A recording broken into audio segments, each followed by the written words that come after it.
Okay, I'm going to turn it to Cooper for the market update.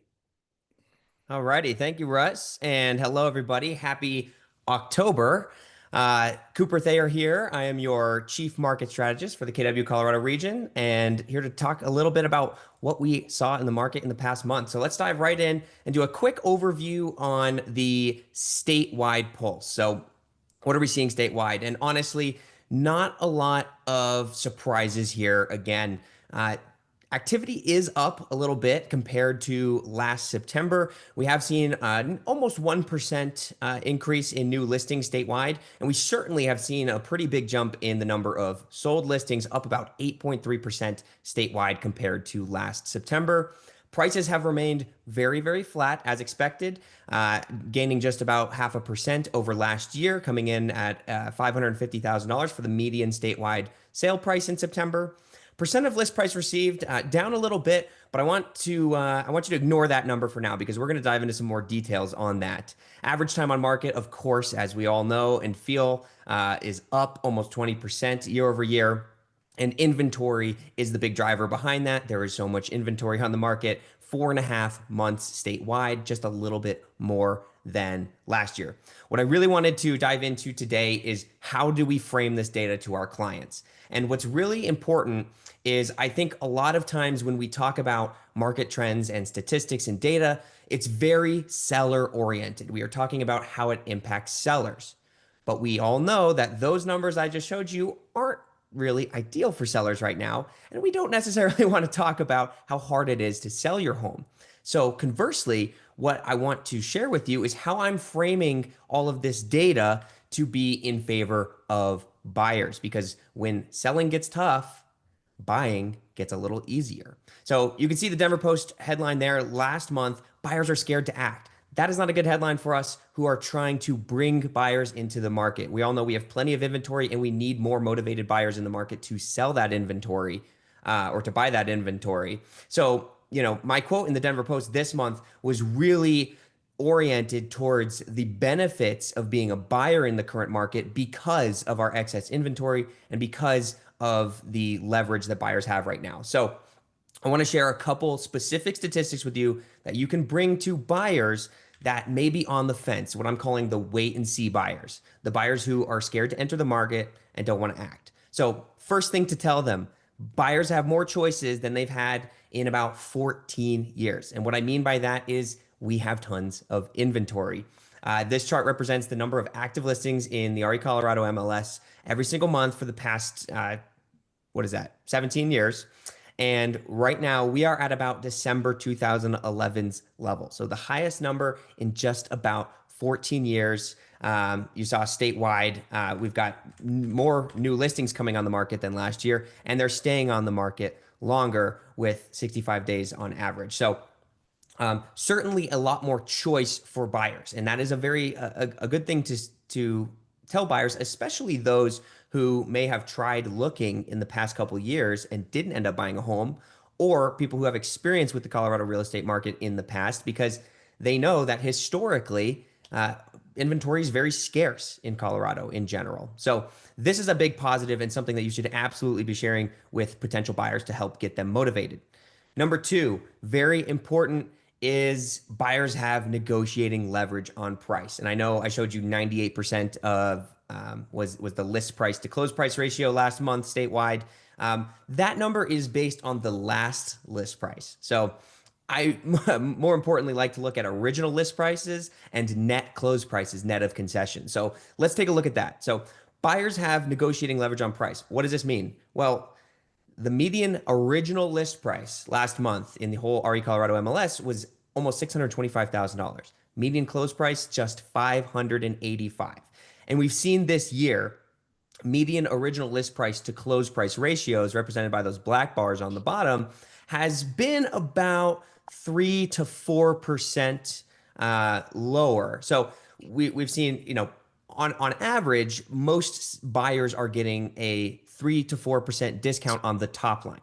Now, you see my warning there. If you have children in the room, turn them away because I'm going to show you a crazy number. This month, so far, 93.6% is our median original list price to close price ratio. Let that sink in. That's a big discount. And that's not all, because number three, what you should share with buyers is not only do they have that ability to negotiate on the top line on price, but they are also negotiating on concessions. Last month, the average concession rose to nearly $14,000. It is back down so far this month to 11. But again, more than 62% of transactions in the MLS are logging some sort of concession, and of those, that average amount is over $11,000. So where this really gets crazy is when we combine that price and concession leverage and look at the net close price and the compared to the original list price. And you'll notice my color inspiration here is for the Broncos. I had the pleasure of being at that game yesterday. It was amazing. So that's had to pull that in here today. Last month or this month so far, the original list price, so the first top line number, compared to the net close price, so that's the close price less concessions in the MLS, we're seeing a difference of about 7.2%.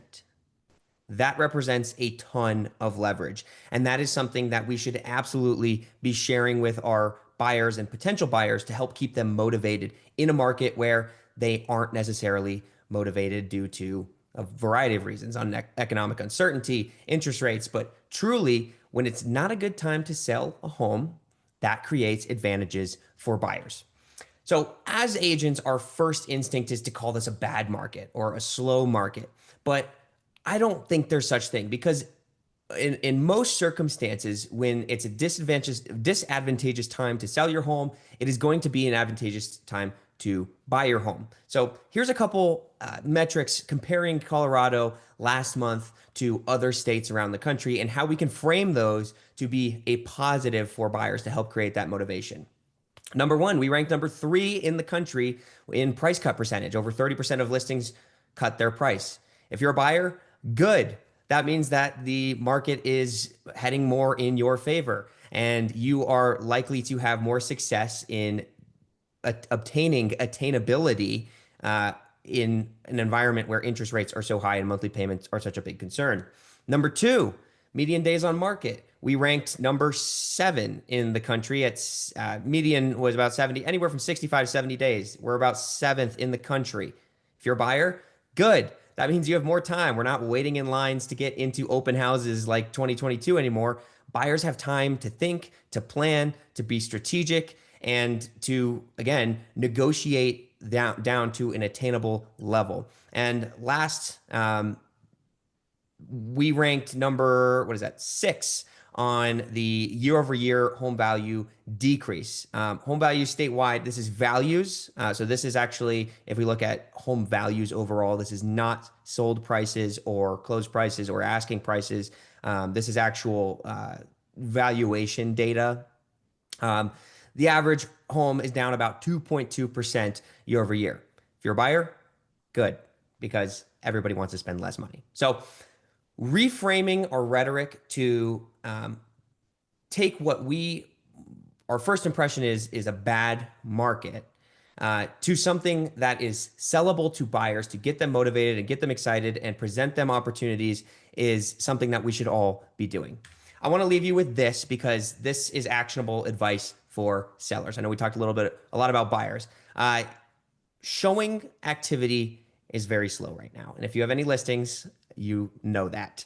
Average showings per listing last month came in at about 4 per month, which means that the average listing is receiving about 1 showing per week. What does that mean for you as a seller? Well, it is incredibly important to make every single showing count in this market. We have to focus on preparation, on pricing, and presentation. Those are the 3 Ps: pricing, preparation, presentation. You should be saying that in all of your listing appointments. That is the key to maximizing the effectiveness of your showings, because for the first time since about 2011, we're going to have multiple months this year where this metric is below 4 showings per month. It is extremely low. So now more than ever, those showings count. Make sure to be advising your sellers of all of these factors and informing them of their position in the market when things get challenging. But of course, when talking to the public, when talking about consumers, and especially when talking to buyers, it can be really helpful in this market to frame it as an opportunity for buyers rather than a bad market for sellers. That is all that I have for you this week. Thank you all so much for having me, and look forward to seeing you next month as well. All right. Thank you, Cooper.